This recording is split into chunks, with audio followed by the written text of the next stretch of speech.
My name is Tom Logan. My wife and I have been living here for 8.5 years.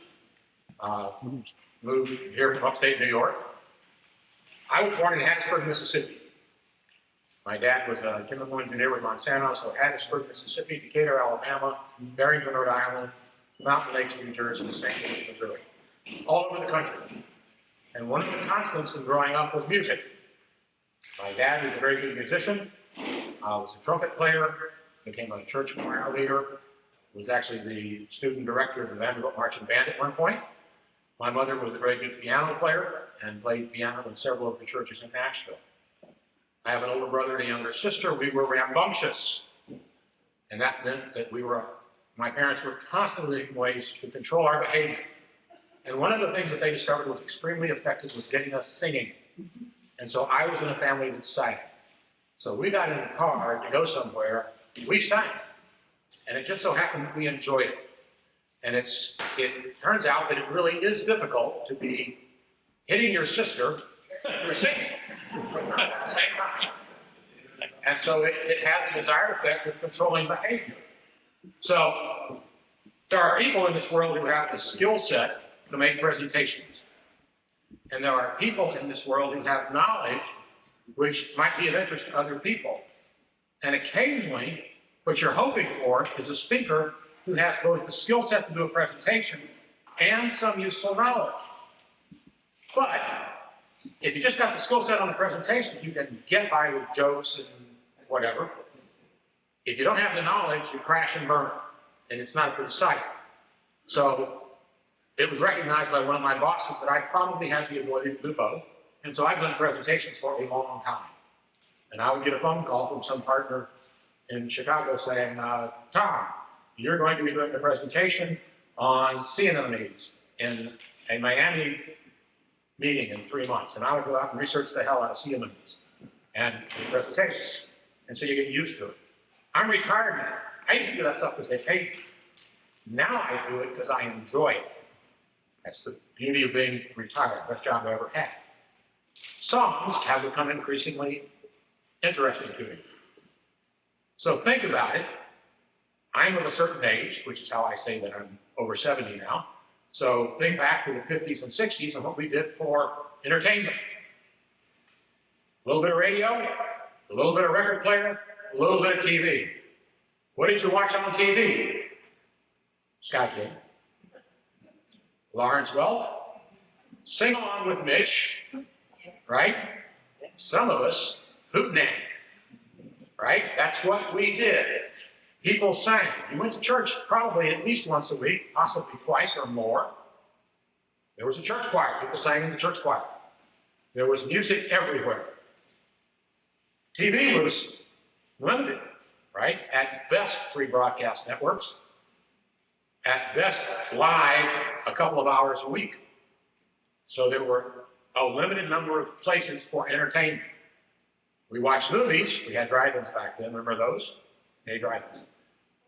We had limited opportunities. So we tended to do things in a communal setting, and we sang. And it was very common.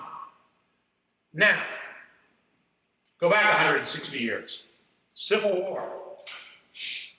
What did they have for entertainment? They didn't have TV. They didn't have radio.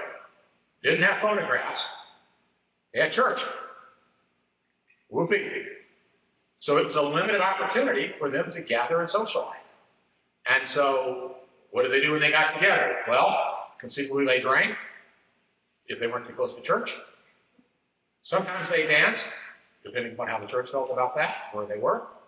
And they sang. And so singing was a constant companion. And that was a way in that time that you entertained yourself. So when we get to the songs of the Civil War, we're dealing with a chunk of society 160 years ago, which is not that long ago. At home, I have the pardon that was given to my great-great-grandfather in Gainesville, Georgia, at the end of the Civil War so that he could rejoin society because he had been a member of the Confederate Army. It's my great-great-grandfather. That's not, now I never did it, but that's not that far back that we were in the middle of the Civil War. So when I started looking at songs of the Civil War, I was very quickly surprised. I was expecting to find something new and different. And what I discovered instead was that the songs of the Civil War are the songs that I grew up on. And if I grew up on them, you grew up on them. And you just didn't recognize or realize what they were at the time. But they were significant, and they had a lot to do with how society functioned. Because it's really hard. Mean people don't sing. People don't fight while they're singing. It's a communal activity. You get some enjoyment from it. It releases dopamine. You feel good. Dark day in the winter. Did you get a couple people sing a song? Perks you right up. It has served this purpose for a long time. In the war, that's all they had. There were several types of songs and music that we dealt with in the Civil War. And I've sort of broken them down into areas and categories. And I realized that, hold on a second, get ahead of myself here, got to turn the music on. Hope it works.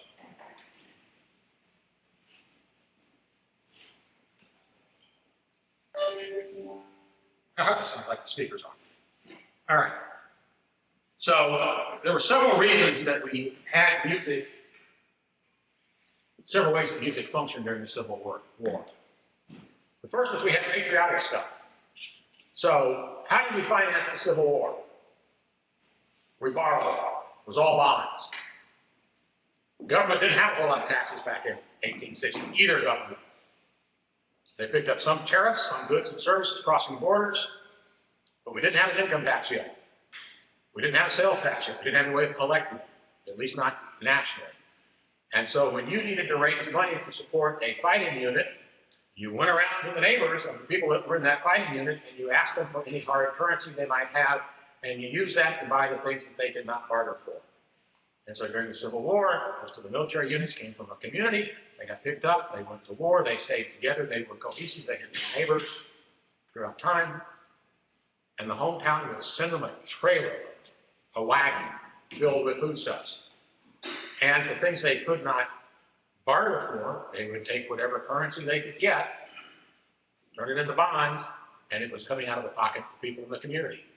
So you weren't supporting the war, you were supporting your son or your neighbor who's in the local unit. It's easier to raise money if you got a good song.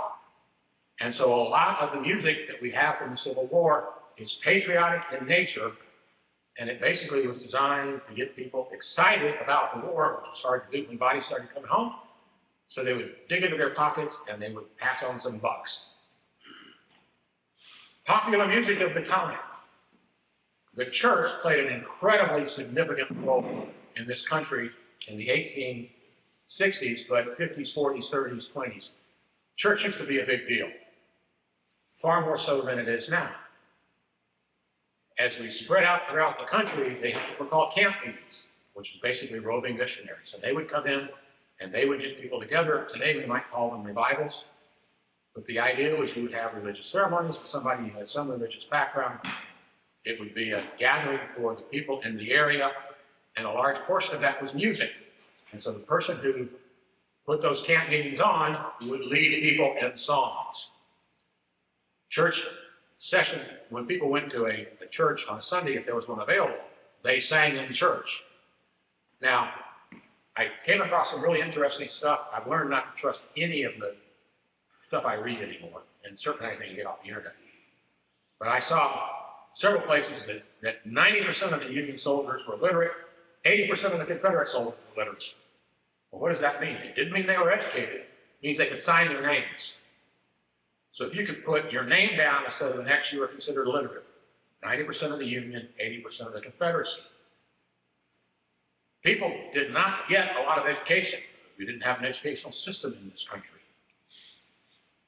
What they did was they learned to read and write, and frequently that was taught through the Bible, because you needed to be able to read the Bible to be saved. And so a lot of the early education was taken care of through the church, which tended to be fundamentalist Protestant denominations. And they weren't identified as clearly as they are delineated today. For entertainment, we did have some entertainment. And the best known of the entertainment back in that era were minstrel shows. Now, when I started getting into this topic, I had to make some decisions. Minstrel shows were done in blackface, which is incredibly demeaning and inappropriate. A lot of the music that came out makes comments that are racist, sexist, you name it, it's in there. Because we had a different set of antenna at the time. I think that you listen to it and you learn from it and you say, you know, that's a really bad idea. I'm glad we don't do that anymore.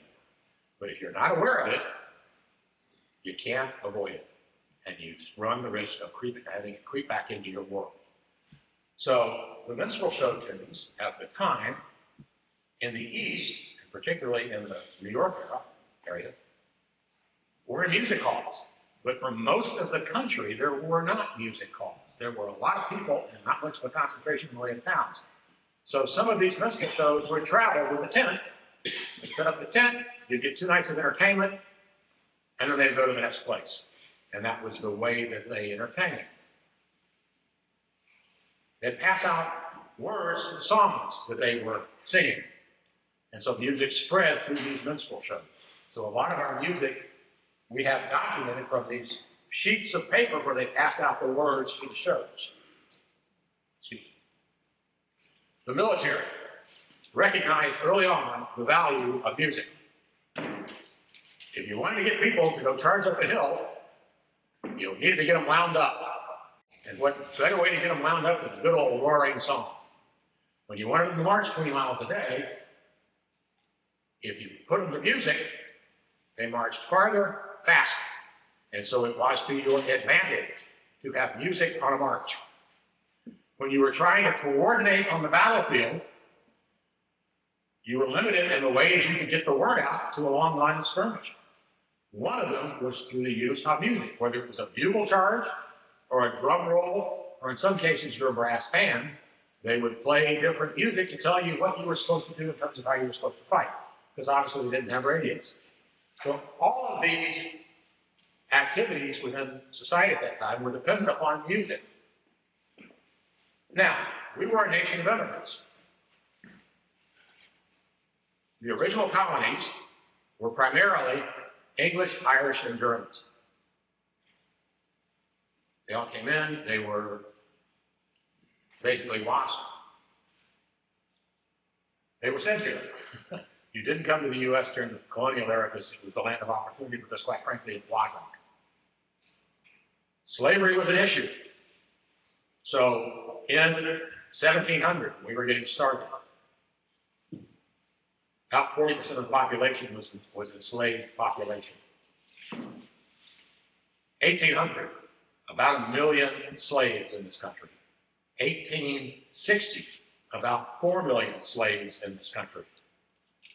We passed a law in 1808 saying that you could not bring people into this country against their will. So how did we get from 1 million to 4 million? We bred slaves, just what happened. And so we didn't bring in new slaves, we took the ones we had, and we bred them. And that's where we got the population from. Slavery was dying off in 1800, and then something called the cotton gin came along, and all of a sudden cotton became a crop that was very labor intensive. The cotton gin allowed them to go through and process the cotton that was picked, and so all of a sudden they could process a lot more cotton than they could before when they were doing it by hand. And so now we needed cheap labor in order to be able to make the cotton industry work. And so we did that through the growth of the number of slaves.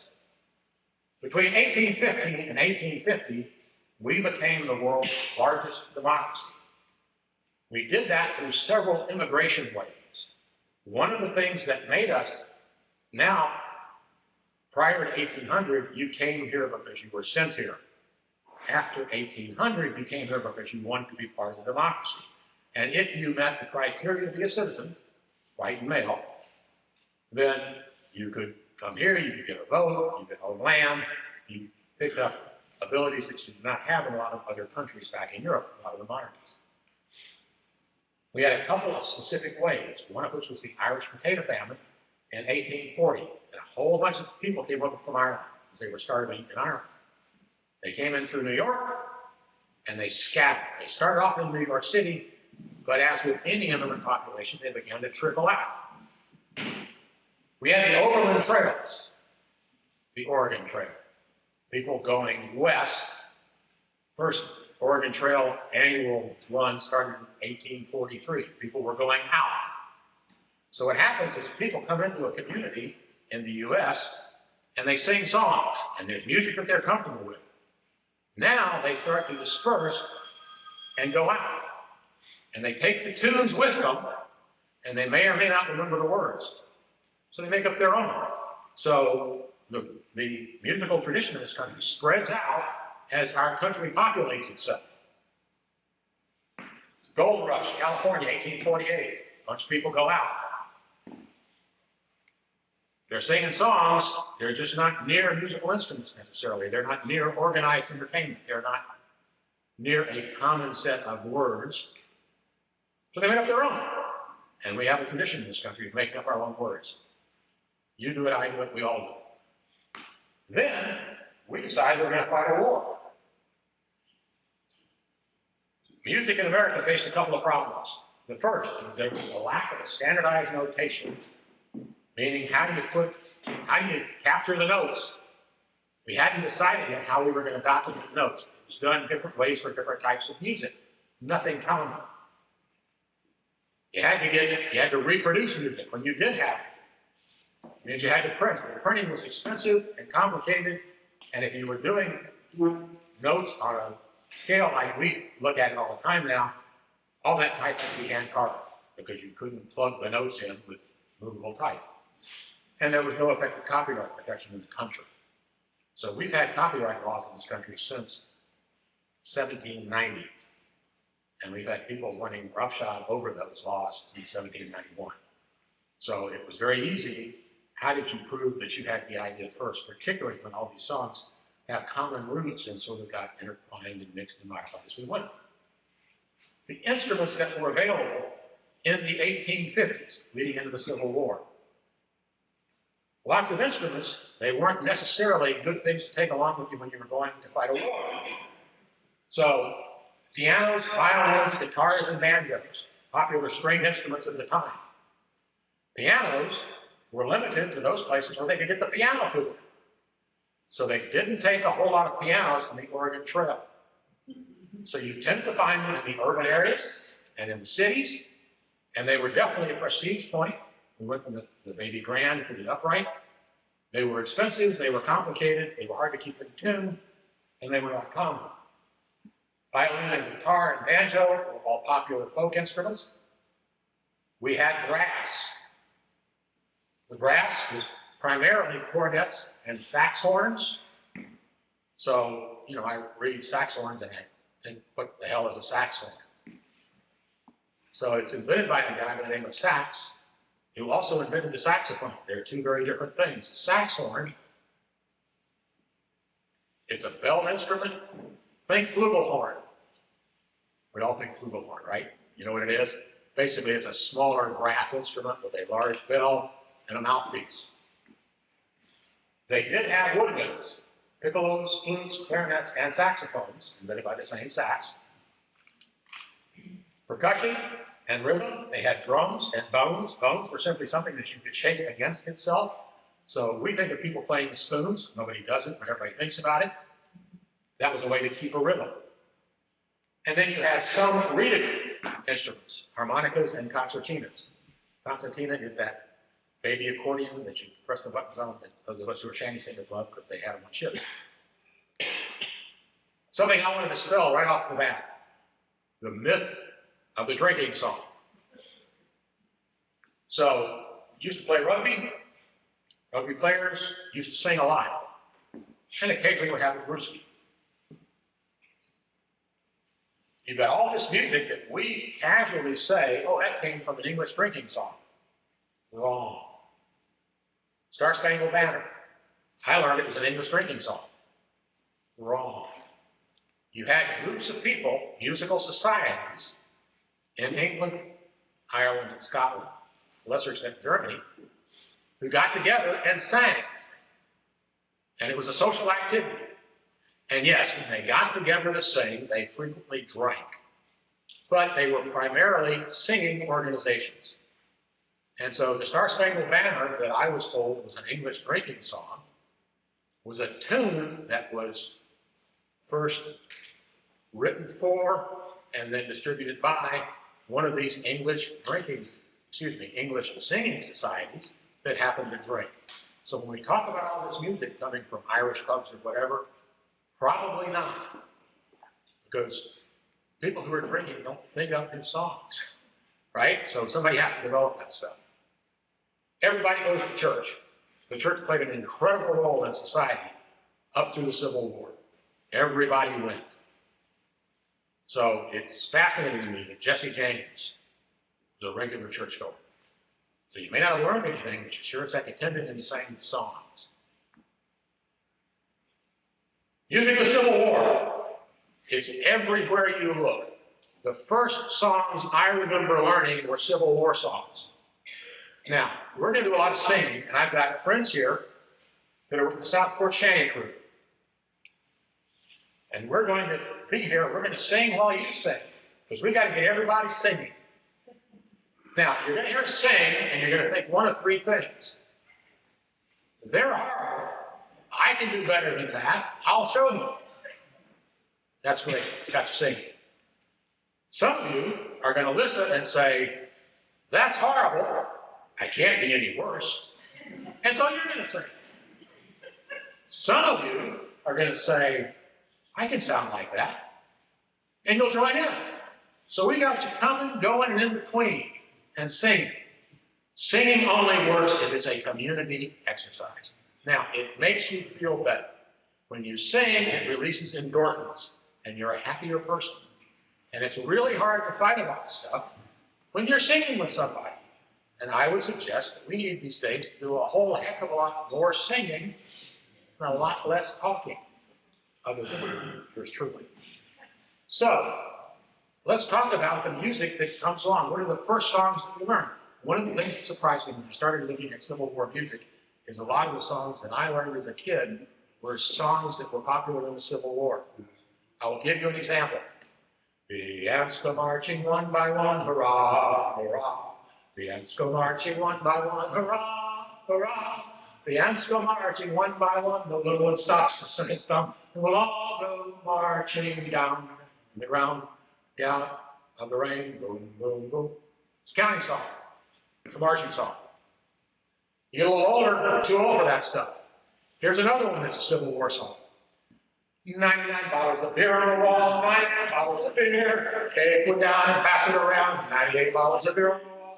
It was originally a Scandinavian song called 49 Lives. Really gruesome. We changed the words accordingly. But here you go. Those are Civil War songs. They were sung, they were used, they were part of our culture. One of the first songs that we get into when it comes to patriotic songs was John Brown's Song. So what happens here, there's a ship that's about to come right through this room. I don't know what crosses me. This is where the Battle of the Sandbars. Steve Vai happened right here. That was last week. So one of the things that happened a lot was people would come up with the verse and they would find a chorus that they liked and then bring the two together. And they might be completely distinctive and never included. But they'd put it together into a single song. That is what happened with John Brown's song, which most of us know as John Brown's Body. It was made popular by the 2nd Infantry Battalion of the Massachusetts Militia, and they were looking for something to march to. And it was crude. And they got a bunch of prudes in Boston. And so they didn't like the fact that they were singing those nasty songs. So Harriet Beecher Stowe goes and changes the words. But to get us started, we're going to try here, which we will admit up front is different than succeeding.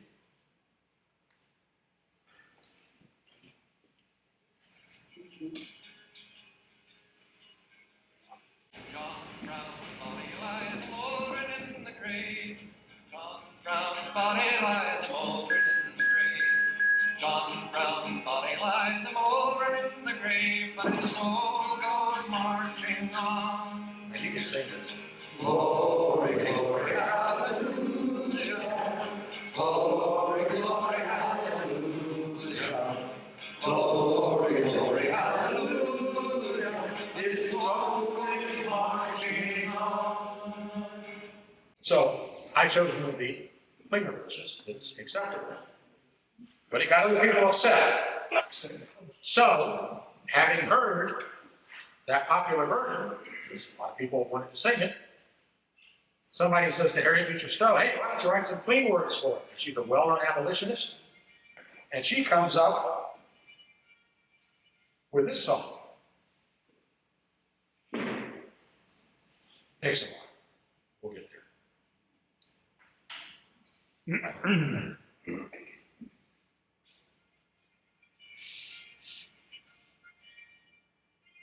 Here, I'm over here.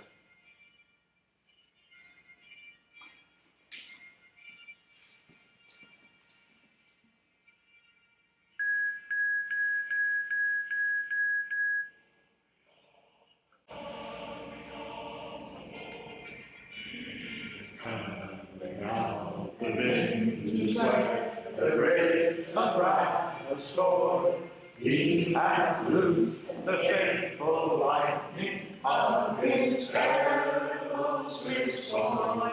His truth is marching on. Glory, glory, hallelujah. Glory, glory, hallelujah. Glory, glory, hallelujah. His truth is marching on. So, those are the patriotic songs of the 1860s. Star Spangled Banner was basically unknown. Right at the end of the War of 1812, that one that was, everybody said came from a British drinking song that wasn't, hadn't populated yet. We didn't make the Star Spangled Banner our national anthem until the 1800s. Took a long time. Far more likely to be the national anthem from the South is one that you don't hear very often. Two Southern rallying songs were Dixie, which originated as a Northern minstrel tune, and the Bonnie Blue Flag, based on an Irish music hall song. We are a band of brothers and native to the soil, fighting for our property we gained by honest toil. And when our rights were threatened, the cry was near and far, hurrah for the Bonnie Blue Flag that bears a single star. Hurrah, hurrah, for Southern rights, hurrah. Hurrah for the Bonnie Blue Flag that carries a single star. As long as the Union was faithful to her trust, like friends and like brothers, we realized that we were just. But now when Northern treachery attempts our rights to mar, we hoist on high the Bonnie Blue Flag that bears a single star. Hurrah, hurrah, for Southern rights, hurrah. Hurrah for the Bonnie Blue Flag that carries a single star. So you can see why that was not a popular hit parade song. Earl Ives did. But as we became more socially aware, that one goes away. In addition to the Earl Ives recording, there's a great one by Tennessee Ernie Ford. Same song, you'll never hear it. That's all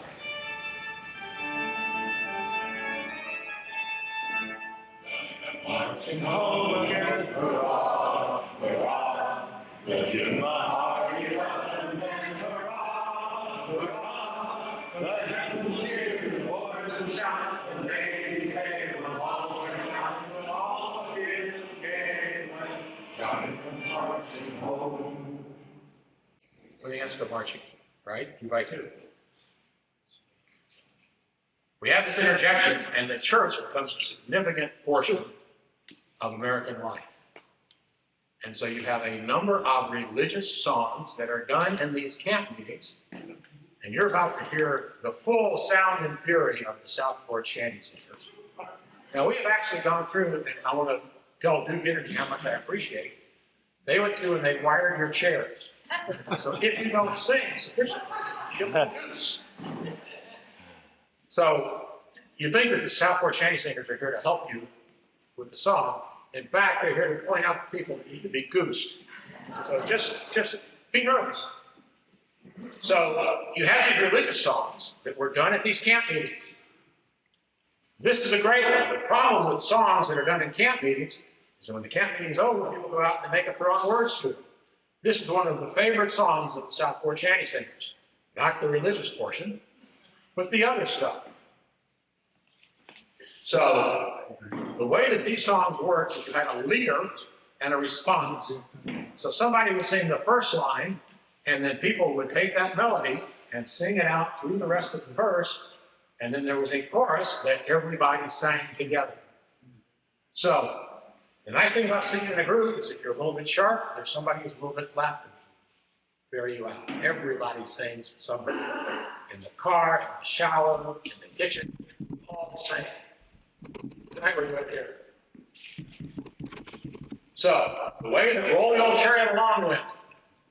If a brother's on the way, if a brother's on the way, we will stop and pick him up. If a brother's on the way, we will stop and pick him up. And we'll all hang on behind. And we'll roll the old chariot along. We'll roll the old chariot along. We'll roll the old chariot along. And we'll all hang on behind. If the devil's in the way, we will roll right over him. If the devil's in the way, we will roll right over him. If the devil's in the way, we will roll right over him.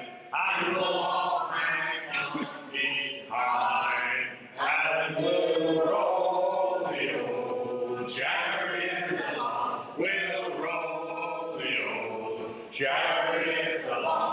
We'll roll the old chariot along.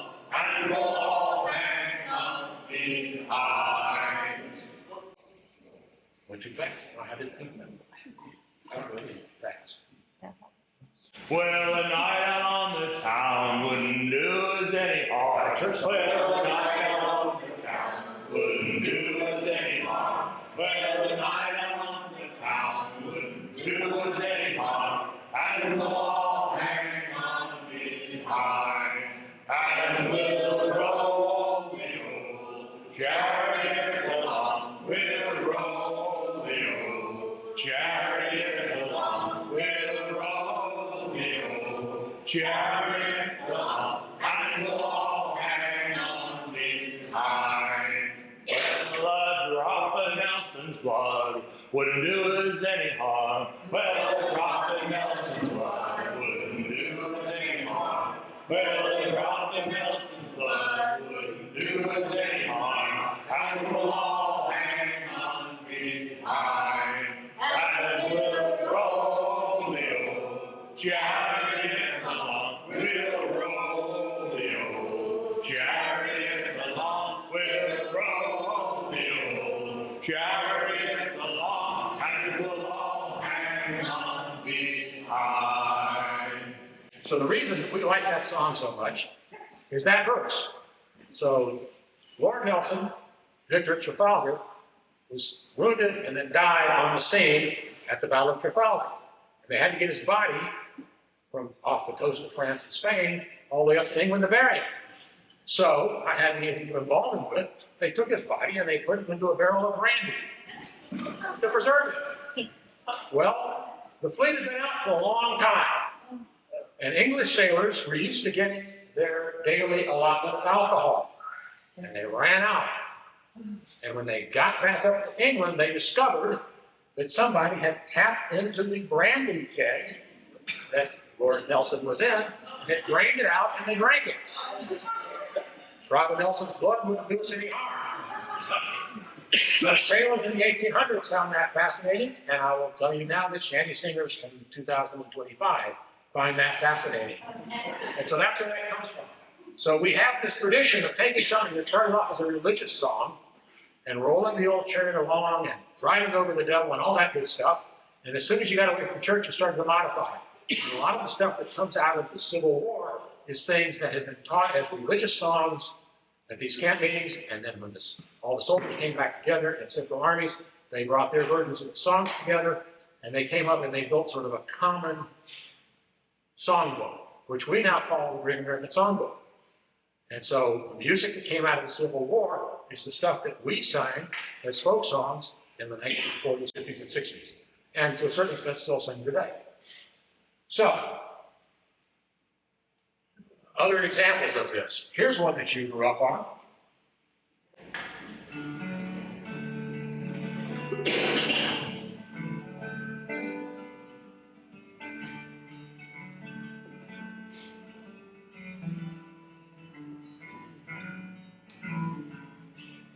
Michael rode above the shore, hallelujah.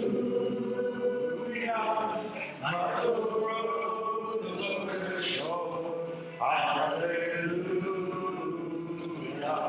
Sister Helen, dream of the shades, hallelujah. Sister Helen, to dream the shades, hallelujah. Going to the river deep and wide, hallelujah. And I found a home on the other side, hallelujah.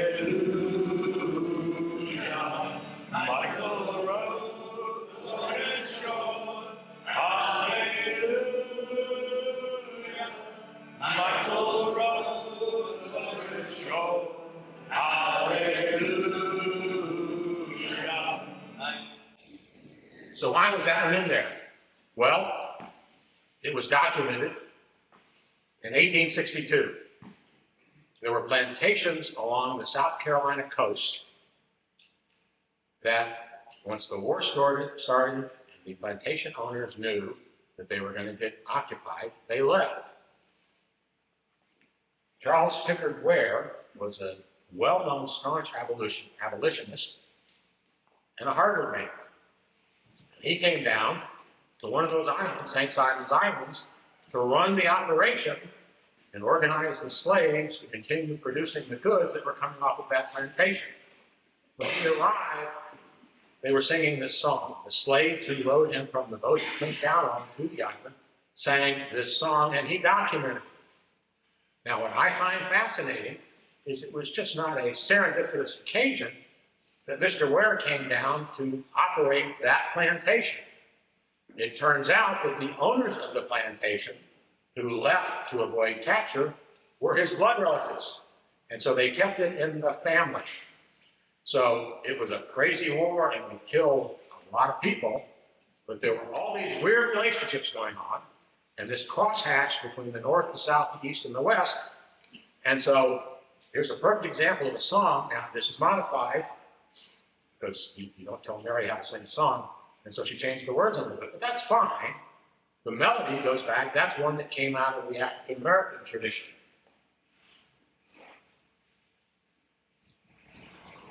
You've got soldiers out there on the battleground, and they sang what were called camp songs. You had camp meetings, which were religious, and you had camp songs, which were the songs that guys in camp sang to pass the time. Their activities were limited. If they were bivouac and they're waiting to go on a campaign, they had time to brew alcohol, and so they all made their own. Frequently, their families joined. But if they were on the march, they couldn't take their stills with them, so they didn't have alcohol easily available. They liked to gamble. The military didn't like it when you gamble, because you got winners and losers when you gamble, and that's not good for unit cohesion. So they weren't a real big fan of people gambling. It happened all the time anyway. They drank all the time. But they liked the music as long as it wasn't overly depressing, because you're trying to get people all wrapped up to go fight a battle. We have a couple of really famous instances where there is a battle of the bands the night before a famous battle occurs. Murfreesboro, Tennessee. The Army of Tennessee is getting ready to defend against the Union forces that have come down and occupied Nashville. Confederate forces are led by Braxton Bragg, whom we know well here from his time in Wilmington. Braxton Bragg was something of a dandy, and he went nowhere without an Army band. So if you had Braxton Bragg, you were going to have military concerts and a lot of fancy uniforms and a lot of high society folderol. So the night before this battle, and that Battle of Murfreesboro ends up being the deadliest battle in the Civil War in terms of percentage of people involved who died. Union's got a band because they've been based in Nashville. They play a song. Well, Braxton Bragg has his boys tune up a song. Union plays another song. Confederates play another song. Union plays another song. Confederates play another song. They're camped 600 yards apart, right? So it's close in. The next day they're all going to die. At the end, they coordinate and they play two songs together. Much to the chagrin of the military, because the last thing they want to do is have you getting ready to go to war on a song like this.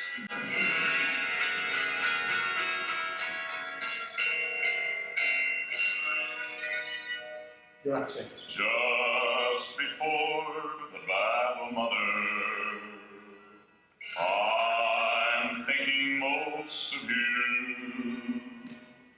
While upon the field we're watching, with the enemy in view. Comrades brave round me lying, filled with thoughts of home and God.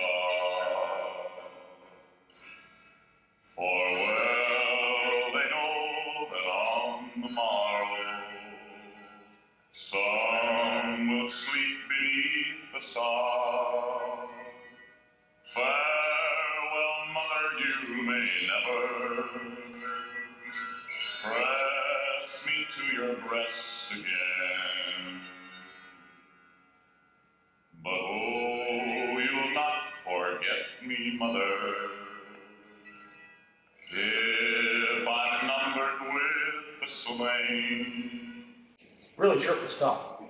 Important to us because we have the battle for the Cape Fear. Union splits, half of them run up this side of the river. They go up to Anderson, they're going to fight a battle. Braxton Bragg is the general in charge of Wilmington. He's got the same band. So the night before we had the battle up here at Anderson, they did the same deal with battling bands. The difference was the Confederates were doing the band to provide cover so they could sneak all the troops out. So the next morning there was nobody there to fight. But this was one of the songs that they did. The military was not real happy about that. I'm going to skip over to the next one. Dance hall songs, popular songs. There were a bunch of them that were going on at that time. Some of them are well known. Stephen Foster, Pennsylvania man, wrote a bunch of songs primarily about this idyllic life in the South. So,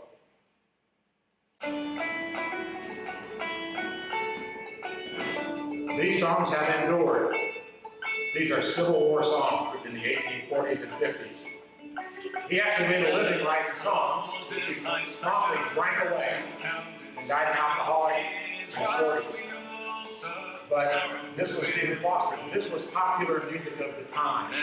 So here, he did a better job of controlling its performance and its published word, and so we have the words as they originally occurred. This is something that troops would be exposed to when they were bivouac in their urban area. They would hear this because this was the popular music of the day. How's It Hung On? Another Stephen Foster song.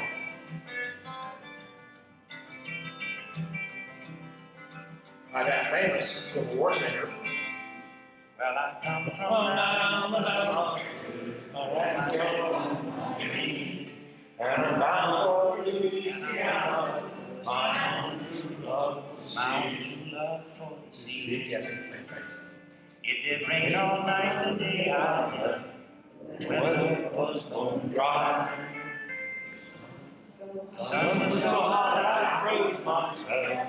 Susanna took on the ride. So that's the problem with these damn artists, they don't stick to the music. Now, that was a popular song of the day. Another popular song of the day that has been widely misconstrued and misunderstood. Dixie's Land. Dixie's Land was a song from a minstrel show in New York City in 1859. This one had the first printed copy of it, written by Daniel Decatur Emmett. He confuses things because he went on to give several versions of how he wrote it and when he wrote it. So you can find him at 3 different points saying, I wrote it here, it took a night, it took weeks, it was for this, it was for that. That confusion has made it a problem. But it has picked up other meaning because people think it was the Confederate anthem. It was not the Confederate anthem. It was a dance hall song from New York. It just happened to be a really good tune. It was an earworm. It gets in your head and you can't get it out. We had a president at the time, Abraham Lincoln, came from Kentucky. His favorite song. The war is over. He says, first thing he says, we can reclaim the song, now it belongs to all of us. But you get in trouble for doing it. So this pace is much quicker than they sang it at the time. It was a slower song. It was a real dance. Look away, look away, look away.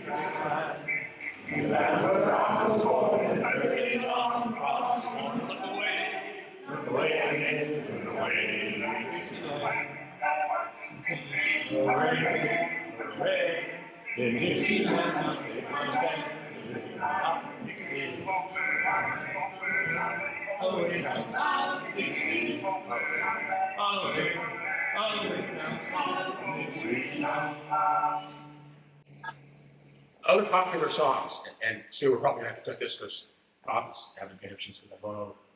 Shenandoah. Bob can be. We're good. These are popular songs of the time. Can't miss this one. Hog-eyed Man. So a hog-eye, you get all sorts of people get crazy ideas what you're talking about.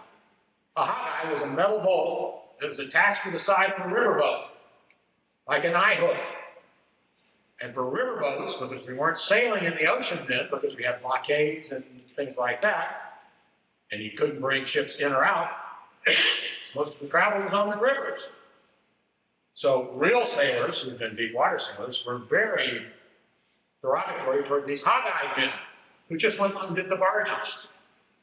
But they wrote a very popular song about it, and it's a great song. Oscar, can you get us started? Mind if we clap? You can clap. Oh, baby, I'm riding in the mountains. I'm riding with a hog-eye, with a hog-eye, she wants the hog-eye man. Oh, the hog-eye man is the man I see. He was holding with a hog-eye, with a hog-eye, standing in the tree with a hog-eye, she wants the hog-eye man. Oh, baby, the copper covered, he walked on the floor with a hog-eye, with a hog-eye, standing in the tree with a hog-eye, she wants the hog-eye man. Oh, you've been here since I've been gone, hurry forward, she moved on with a hog-eye, with a hog-eye, standing in the tree with a hog-eye, she wants the hog-eye man. One more verse. Okay. One, okay.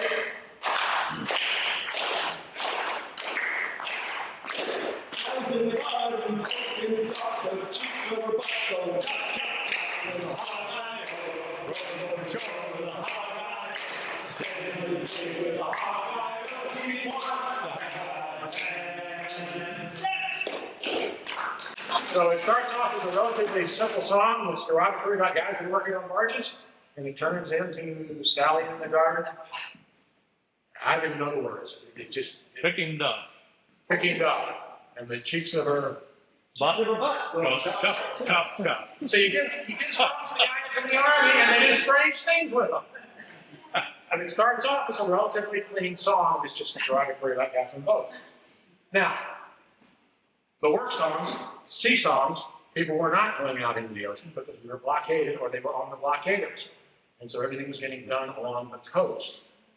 Classic example of a work song that happened to be aimed at people who were working on steamships or steamboats going up and down the coast. Stu, can you get started? Well, I wish I was in Mobile Bay, screwing cotton all the day, but I'm stowing sugar in the hole below, below, below, below. Ho! Hey, ho! Below, below, stowing sugar in the hole below. Hey, ho! Below, below, stowing sugar in the hole below. Whoa. Hey, ho! Below, below, stowing sugar in the hole below. Hey, ho! Below, below, stowing sugar in the hole below. To me! Work songs. Now, last song we're going to do is one that's a real favorite of the Southport Shanty Crew. It's a Menhaden song. We had Menhaden fishermen here primarily in the 1900s, but the Menhaden fishing industry started much earlier than that. It just wasn't particularly productive because it was hard work. They didn't have people to do it. So it's a song that was designed to coordinate the activities of people that were pulling in nets. They would surround a group of Menhaden, School of Menhaden, close them off, and then they had to pull the net in, and it was incredibly hard work. It had to be carefully coordinated, because if you pulled on one side faster than you did the other, you'd rip the nets and you'd ruin the catch, right? And so it needed some way to keep people coordinated, so they sang. This is a song that we like because it was sung by the Menhaden fishermen here in Southport. Oh, Rosie Ann, sweet Rosie Ann, Bye, bye, Rosie Ann.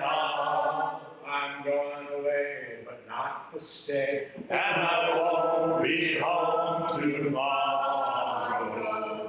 Steamboat sailing round the bend. Bye-bye, my Rosie Ann. All loaded down with fishermen. And I won't be home tomorrow. Oh, Rosie Ann, sweet Rosie Ann, Bye-bye, my Rosie Ann. I'm going away, but not to stay. And I won't be home tomorrow. Oh, Rosie Ann, sweet Rosie Ann, I want to be your lover. Oh, Rosie Ann, sweet Rosie Ann, I hope there are no others. Bye-bye, bye-bye, bye-bye, bye-bye, bye-bye, my Rosie Ann. Bye-bye, bye-bye, and I won't be home tomorrow. These were the songs of the Civil War. And they were songs that we still sing, we just don't identify them as Civil War songs. People come in this country, they scatter out, they take tunes with them, they go to all over the country.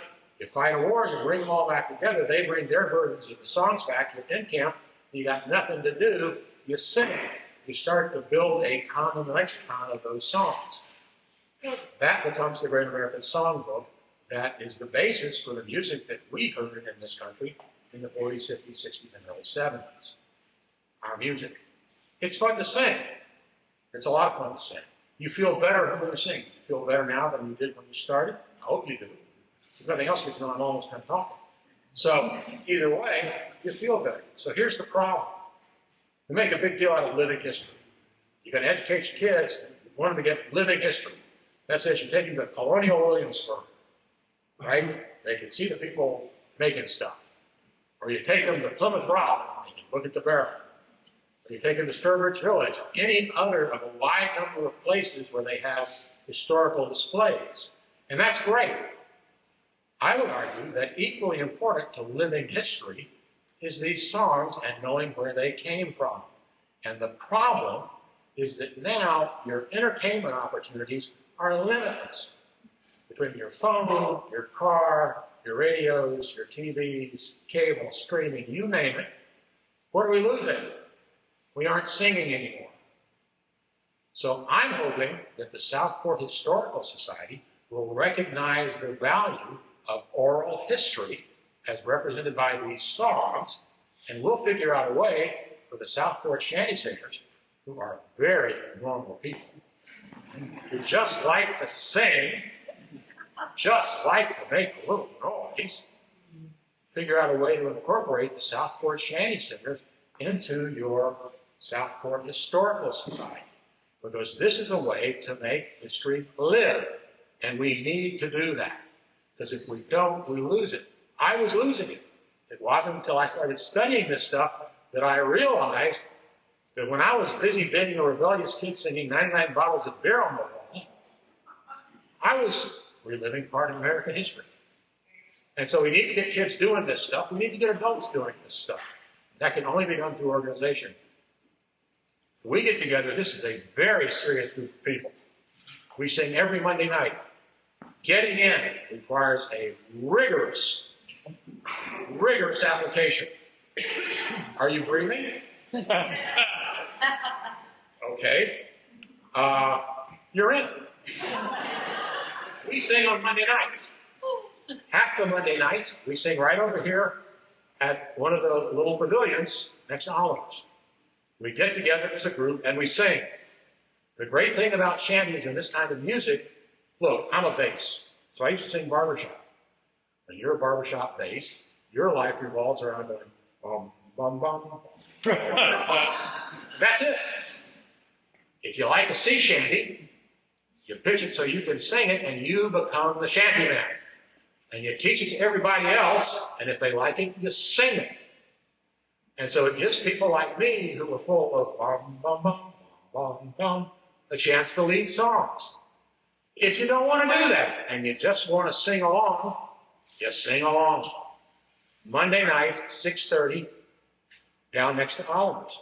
Every other Monday, we go to a fine concert hall and practice, which is known as the Cap and Cellar, I believe. Up on Howe Street. It's a bar. Get over it. They haven't kicked us out yet. We sing. We pass out the words. You can learn these things because the shanty man sings the lead line, tells you what the chorus is. You can pick them up almost instantaneously. And if you don't get them exactly right, big deal. Right? It is very social. But we do that on a regular basis because it makes us feel good. It makes my wife incredibly happy because he gets me out of the house. Right? So we both benefit from this. We need your help. We need more singers. We're about to lose a piece of Southport and American history. It would make no sense for us to do that if we can get together and sing and have a good time. So everybody, I run into people all the time say, I can't sing, I can't sing. No, you just don't. Everybody sings somewhere. In the shower, in the car, you sing. So, if you don't think you sound good, you come and you move your lips and you enjoy the music. And then, once the Cap and Cellar starts to grow on you, you may make a noise or two, and you're fine. So, this is a plea. We would like to work out something with the Southport Historical Society, if possible, to become a larger part of their historical presentation.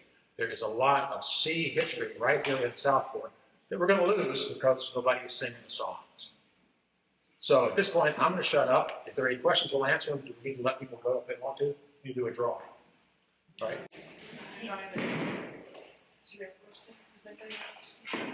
Well, first of all,